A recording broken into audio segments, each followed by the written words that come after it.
presenting you the unplanned path, the departure, and the rush. We had it all mapped out. The alarms were set for the crack of the dawn, and the bags were packed. We wanted to beat the world to the horizon, but plans are fragile things. By the time the wheels finally touched the asphalt, the clock struck 9 a.m.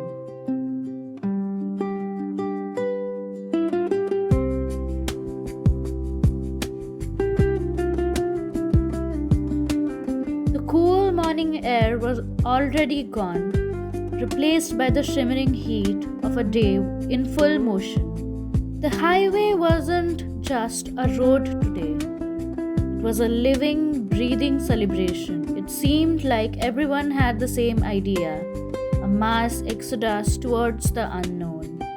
Traffic stretched as far as the eye could see, a river of steel and glass. Yet, looking around, there was no frustration.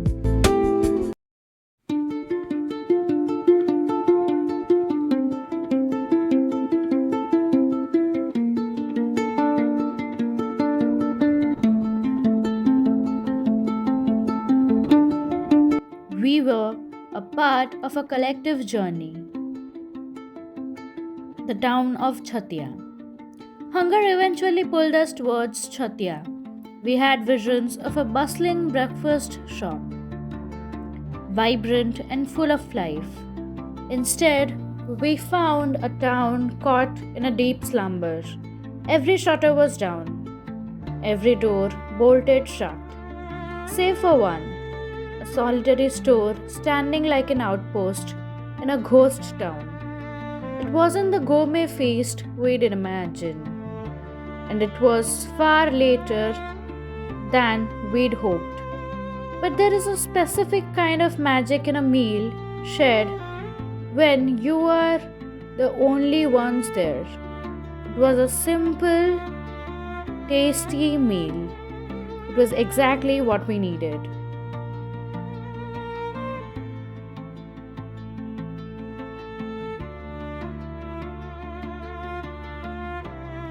The trials at Khirachara Gopinath.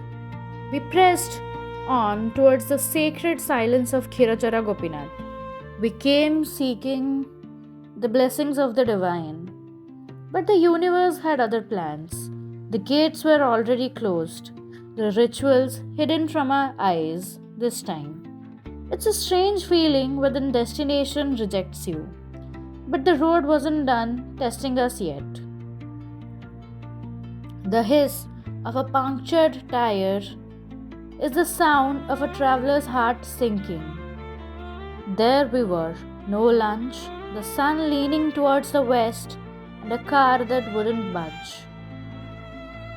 Somehow we managed to fix it. It was a reminder that even when things go wrong, the right people appear.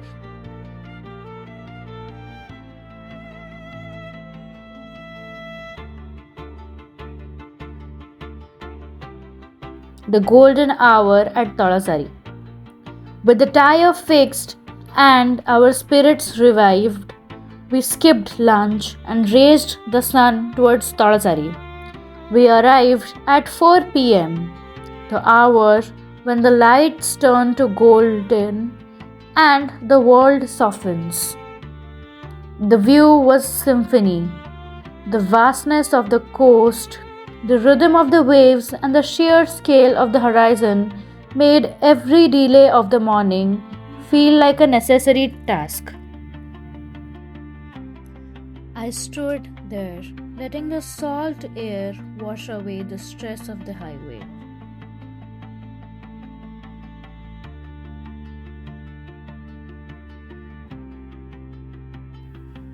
The market and the midnight meal. As the light faded, we wandered through the local markets. The sights, the smells, and the slow pace of life here were the perfect antidote to the morning's rush. It wasn't until 4 pm that we finally sat down for what should have been lunch, a meal that tasted better than any 5-star dinner. The day had been long, exhausting, and beautifully chaotic.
By the time the dinner was served, the moon was high.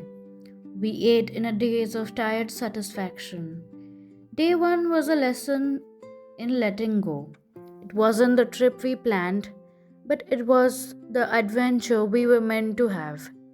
Sleep didn't just come, it claimed us.